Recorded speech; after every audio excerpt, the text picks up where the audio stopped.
ప్రకాశం జిల్లా దర్శిలో సైబర్ నేరగాళ్లు రెచ్చిపోయారు. దర్శిలోని సుబ్బారావు అనే ఉపాధ్యాయుడికి బ్యాంక్ అకౌంట్లో కేటుగాళ్లు నగదు కాజేశారు. కొడుకు చదువు కోసం బ్యాంక్ అకౌంట్లో ఉంచినటువంటి 5,18,000 రూపాయల డబ్బును కాజేశారు. ఈ విషయంపై బాధితుడు పోలీసులకు ఫిర్యాదు చేశాడు. దీనిపై పోలీసులు ఎంక్వైరీ చేసి తనకు న్యాయం చేయాలని బాధితుడు కోరుతున్నారు.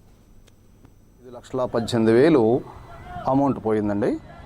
అమౌంట్ పోయినటువంటి విషయంలో వస్తే అమౌంట్ ఇట్లా పోయిందని సర్టిఫై చేయమని అడిగినా, సర్టిఫై చేస్తూ కాపీ అడిగినా కూడా బ్యాంక్ మేనేజర్ ఇవ్వడానికి ఇష్టపడలేదండి.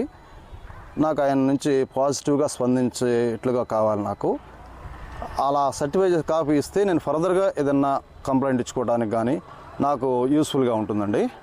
అదే రోజు నేను 1930 కూడా కంప్లైంట్ చేయడం జరిగింది. ప్రాసెస్లో ఉందని చెప్తూ ఉన్నారండి ఇప్పటిదాకా కూడా వాళ్ళు.